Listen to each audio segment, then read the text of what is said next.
কি করছো? হ্যাঁ, তুমি ওই লোকটার পা টিপছো কেন? তোমরা আসছো? তুমি এই লোকটার পা কেন টিপছো? সবুজ, এইখানে কিন্তু কোনো ভূমিকম্প হয়নি। তোমার হাত পা কাঁপাকাঁপি বন্ধ করো। আমি যে প্রশ্ন করেছি সেই প্রশ্নের অ্যান্সার করো। চুপ করে আছো কেন? কিছু বলো।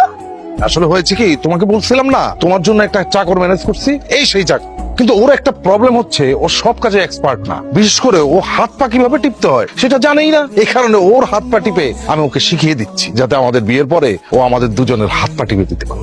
তোমাকে কি আমি গাধা বলবো নাকি বোকা বলবো আমি কিছুই বুঝতে পারছি না। আই ছেলে, তোমার নাম কি? রানা।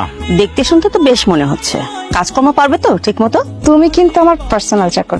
আরেকটা কথা, ভালোভাবে মাথায় ঢুকিয়ে রাখো, আমি তোমাকে যেভাবে চলতে বলবো তুমি কিন্তু ঠিক সেভাবে চলবে। আর আমার কথার অবাধ্য কোনোভাবেই হওয়া যাবে না। জি ম্যাডাম। একেবারে তোতা পাখির মতো চাকর। তোমার কথার বাইরে মিঠু শব্দটা উচ্চারণ করবে না। আগামী শুক্রবার কিন্তু তোমার আর ঝুমার বিয়ের দিন ধার্য করা হয়েছে। কি ব্যাপার, তুমি দুধের গ্লাস এই রুমে নিয়ে আসছো কেন? এই গ্লাসটা তো আনার কথা ছিল আমার অ্যাসিস্ট্যান্ট, মানে আমার চাকরের। তোমাকে দিয়ে কেন পাঠিয়েছে? ও একটু লাজুক।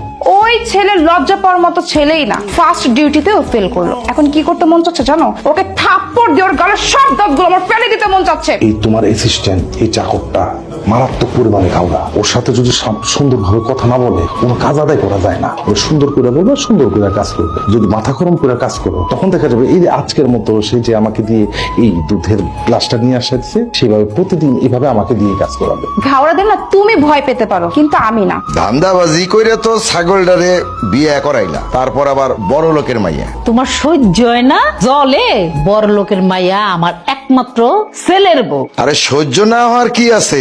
এরকম বড় লোক তো আমার জীবনেও দেখি নাই। তার নাকি পার্সোনাল বড় লোক লাগবো। বাবা, মেয়ের থেকে তো মেয়ের মায়ের ভাব অনেক বেশি। ভাবে মাটিতে পাই পড়ে না। বসেন বেন, বসেন। না, আমি বসতে আসি। হ্যালো ইউ, আমার মেয়ের এই বাড়িতে কোনো রকম যেন কোনো অসুবিধা না হয়। প্রশ্নই ওঠে না।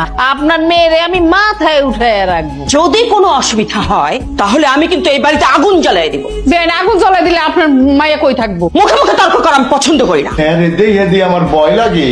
এরা আমার সংসারে কোনো অশান্তি লাগাইবো কে জানে। কি বললা?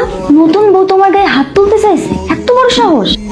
জামাই বাবাজি, তোমার কথা শুনে তো আমার কাছে মনে হইতেছে পায়ের নিচের মাটি সরে যাইতেছে। আমি আগেই জানতাম ওই মায়া ভালো না, কারণ যে মেয়ে বিয়ের আগে চাকরের শর্ত দেয় সে আর যাই হোক ভালো হইতে পারে না। বাবা, কিন্তু সমস্ত বউয়ের মন পাওয়ার জন্য অতিরিক্ত বাড়াবাড়ি করতেছে। কোনো বাড়াবাড়ি সহ্য হবে না। তোমার ছোট ভাইকে এমন শিক্ষা দেবো শুয়ের মতো সোজা হয়ে যাবে। দুলা ভাই, আপনি আমার বাঁচান। জুমা তো আমার কাছে অনেক কিছু ডিমান্ড করতেছে, ডিম, দুধ, কফি, তারপর খাসির মাংসের গুলা কিছু নেই। আমি এগুলো কই পাবো? আপনি আমার বলেন তো।